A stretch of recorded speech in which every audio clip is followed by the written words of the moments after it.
तो पहले हमने यही देखा था कि उसमें हमने देखा कि भ्रामरी और ओम जो है वो कैसे व्यूज अप कर रहे हैं। ये कर रहे थे ना हम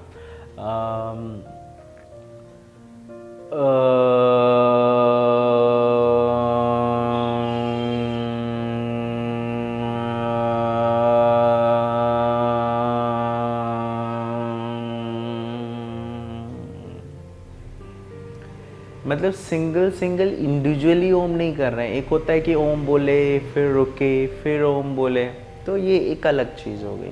दूसरी हम क्या कर रहे हैं, व्यूज में कर रहे हैं। तो क्या हो रहा है कि एक माउंटेन है, दूसरा माउंटेन है, दोनों माउंटेन को जोड़ रहे हैं कहीं ना कहीं। दोनों माउंटेन है ना, दो माउंटेन, उसमें एक नीचे जो आएगा, ये इन्वर्टेड वी, ये इन्वर्टेड वी, तो नीचे वाले जो पॉइंटेड हैं दोनों पास के, वो जुड़ेंगे।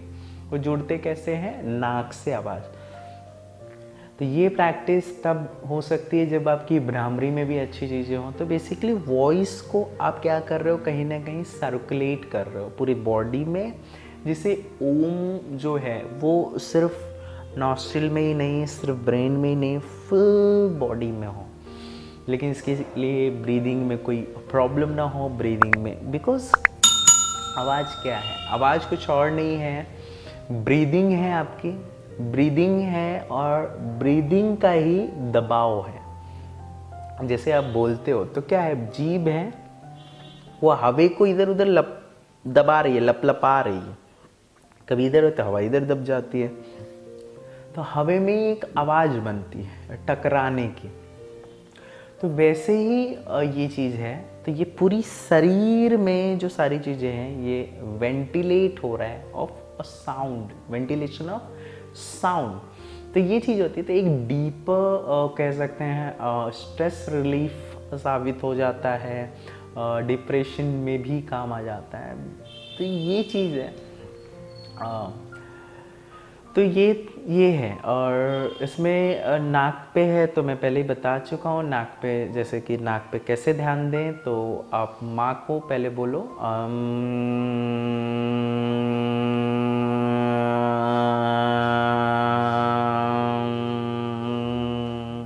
कुछ ऐसा। तो ये फिर वेव्स में कर पाओगे और लंबा कर पाओगे, तो इसके अपने ही फ़ायदे हैं। बट इसकी थोड़ी सी प्रैक्टिस, थोड़ा सा टाइम आपको चाहिए होता है, जिसके बाद आप ये चीज़ों को कर सको। क्योंकि अभी ये फटाफट आप अभी करने की कोशिश करोगे तो हो सकता है चीज़ें जो चाहिए, तो ये वैसा है कि पहली स्टैंडर्ड की चीज़ें पहले में ही करो, दूसरे स्टैंडर्ड की पहले में करने लगोगे तो हो सकता है प्रॉब्लम हो सकता है। मतलब मैं ये नहीं बोल रहा हूँ कि सेकंड स्टैंडर्ड वाली चीज़ें नहीं सीख सकते हैं, because there is always a exceptions, there are so many factors, like आप कैसे उस चीज़ों को ग्रैब करते हो, आपकी कैपेसिटी, एबिलिटी, सारी चीज़ें कैसे काम कर रही है, वो सारी चीज़ें हैं। तो इसीलिए कहीं एक क्लैरिटी के साथ नहीं बोल सकते हैं कि ये चीज़ें कैसे होंगी, आपके साथ कैसे होंगी, किसी और के साथ कैसे होंगी। हो सकता है कोई फर्स्ट डे फर्स्ट अटेम्प्ट में कभी ये सारी प्रैक्टिस ना करता हो और फिर भी क्विकली ये सारी चीज़ें कर जाए। तो ये चीज़ें हैं। और डेफिनेटली भ्रामरी जो है काफ़ी हेल्प करेगा। तो भ्रामरी क्या कर रहे थे, ये कवर करके और फिर नाक से नॉइज़ करनी होती, तो नाक से आवाज़ निकालते ना, तो वो चीज़। तो इससे क्या होता है, नोज़ और माउथ का जंक्शन खुलता है, ब्रीथ सर्कुलेट करने को बढ़िया मिलता है। तो एक जो ओम होती है, वो जो साइलेंस है, वो काफ़ी अच्छी मिलती है। बिकॉज साइलेंस क्या है, it's a freedom. So nose और माउथ में कहीं भी ब्लॉकेजेस हैं, अनईजीनेस है, सफोकेशंस हैं, तो वो जो ओम की जो स्टेट है, जो हैप्पीनेस की स्टेट है, वो नहीं मिलती। आपने कभी नोट किया होगा कभी कभी कि आप ऐसे खुले में जाओ या फिर ऐसे चीज़ों को लेकर आप काफ़ी रिलैक्स होते हो, सांसें जैसे लग रहा है ले नहीं रहे हो, बस चले जा रही है, ऐसा निकाल नहीं रहे हो, बस कुछ नहीं, जो सोच रहे हो तो कहीं प्रेशर नहीं पड़ रहा है, ऐसा लग रहा है हाँ चीज़ें आ रही हैं, बस एक वेव्स की तरह जा रही है। एक बहुत अच्छा तो ये जब बढ़िया हो जाता है ना, तो क्या होता है कि ओम जो स्टेट है ना, वो आप दिन भर अटेंड कर पाते हो, दिन भर ये चीज़ों को होते हो। तो सिर्फ जब आप चांट कर रहे हो तभी नहीं, जब आप किसी से बोलते हो, so get so emotional. Emotional means fool की बात नहीं कर रहा हूँ, इमोशनल फूल नहीं। इमोशनल मतलब it's a energy which is emotional, which is blocked नहीं है, which is in motion, so that every awareness होती है कि आप क्या बोल रहे हो, कैसे बोल रहे हो, क्यों बोल रहे हो। That clarity brings you a sharpness in your work, everything। तो ये चीज़ है। तो इस तरह से ये चीज़ें काम करती हैं। और तो भ्रामरी की भी प्रैक्टिस कर सकते हो। तो भ्रामरी में क्या करना होता है, ये कवर करने के बाद ये फोरहेड पे चीज़ें हम जान चुके हैं क्यों रखना होता है, ठीक से बंद करना है इसको और फिर नॉइस करनी है, नाक से ब्रीद लेके और उसको करना है। तो मैं एक बार करता हूँ और ताकि हम इसके ऊपर भी थोड़ा सा डिस्कस कर सकें।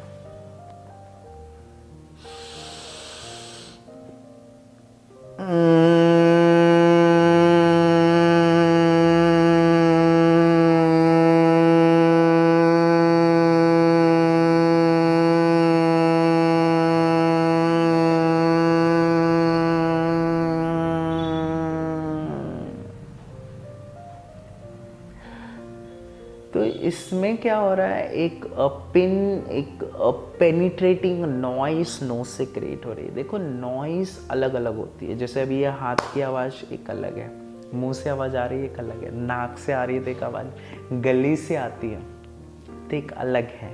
जैसे बोलते हैं ना, तो बोलते समय नॉर्मली हम वोकल को यूज़ कर लेते हैं, लेकिन जब साउट करते हैं तो गला, बोलते हैं ना चीखो मत, तो गला यूज़ कर रहे हैं। That voice is being penetrated in throat, उसका इम्पैक्ट अलग है, अलग तरीके से काम कर रही है।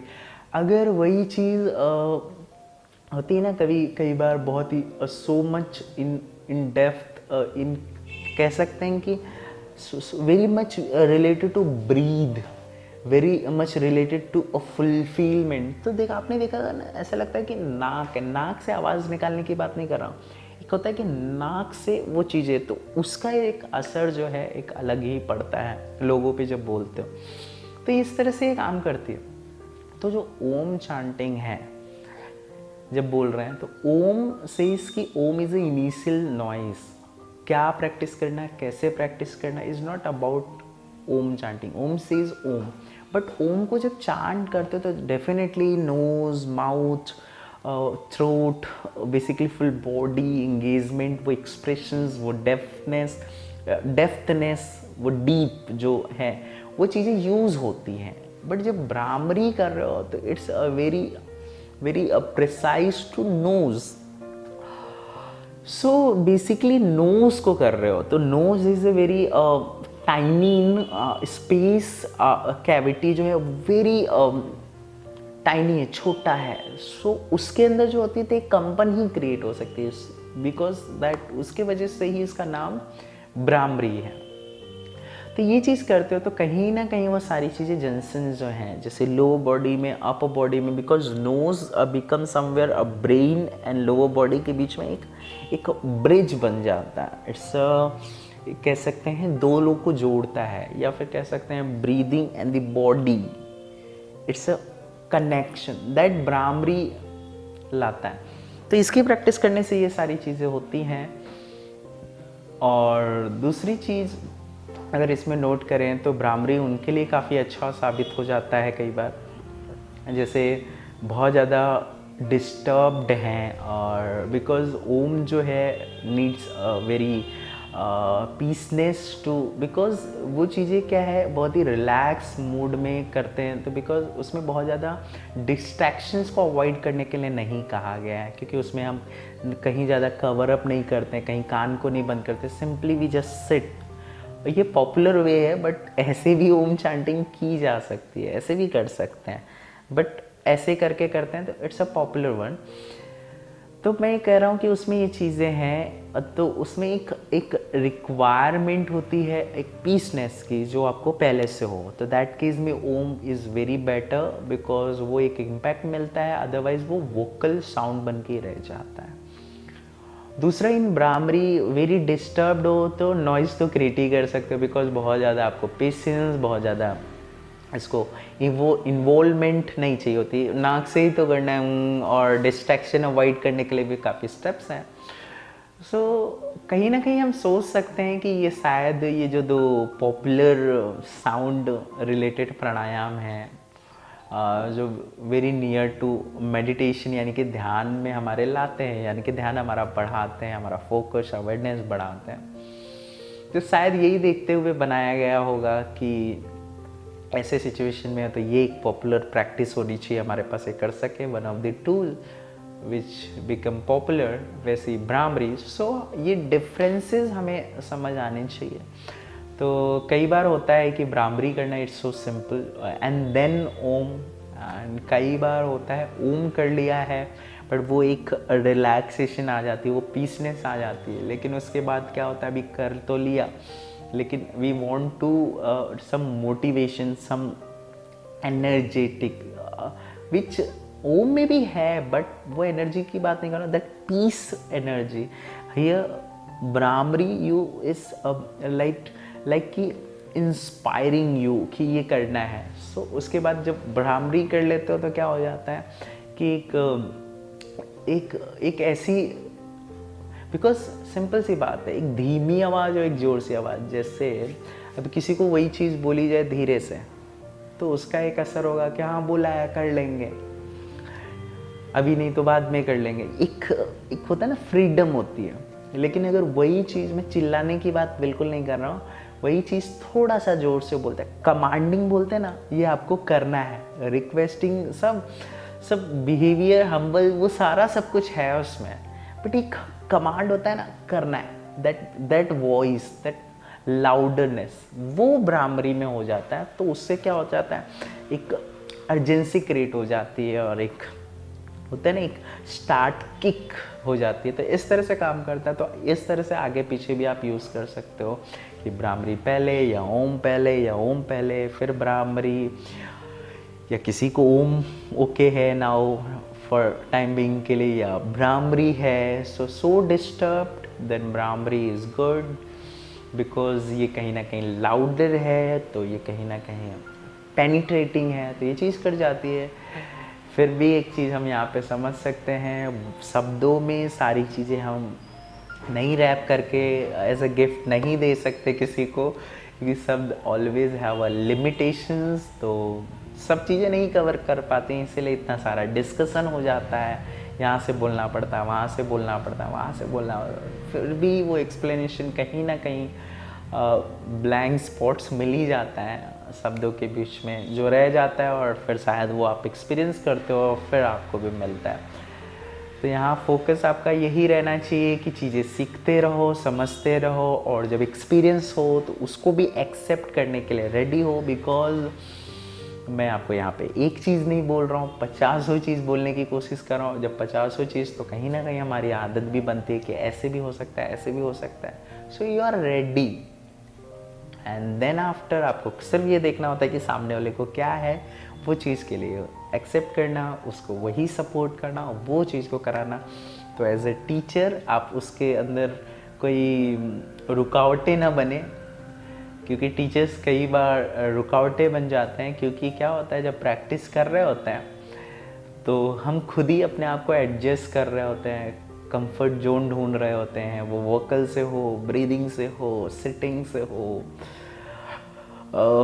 हर चीज़ को लेकर काउंट वाइज। तो कहीं ना कहीं टीचर कई बार थोड़ा बहुत ज़्यादा टफ हो जाते हैं इन चीज़ों को लेकर कि 2 बार करना है, 4 बार करना है। अगेन इट्स डायरेक्टली यही कहना है कि इट्स रॉन्ग और राइट, फिर ट्रैप में आ जाएंगे। तो इस ट्रैप में फंसना ही नहीं है right wrong, that is also in some context. Sometimes एक होता है ना कि किसी को एटलीस्ट करा लेना है, एटलीस्ट एक प्रैक्टिस हो जाए, एटलीस्ट वो प्रैक्टिस करे 2-4 बार तो शायद वो चीज़ें मिले।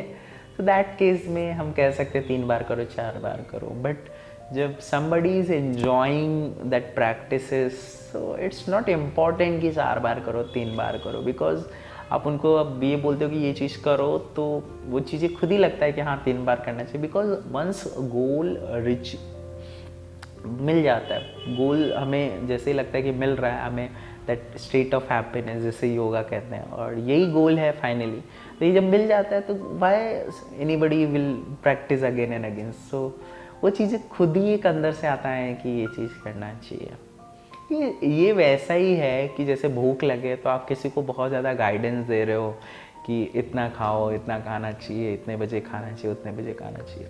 लेकिन हमारा अगर ये फोकस रहे कि कैसे हम उसे ये समझा पाएँ कि व्हाट इज़ योर आर्ज, आर्ज कैसी होती है, कितनी आर्ज हो तो कैसे उसको रिस्पॉन्ड करना है, what are the ways different, how to fulfil that urge, ये अगर समझ में आ जाए तो एवरीबडी स्मार्ट, सभी लोग स्मार्ट है और चीज़ों को कर सकते हैं। तो मुझे कहीं ना कहीं लगता है कि सिर्फ आपको ये उनको ये इस तरह से टारगेट करना है कि ये चीज़ें समझ आ जाए।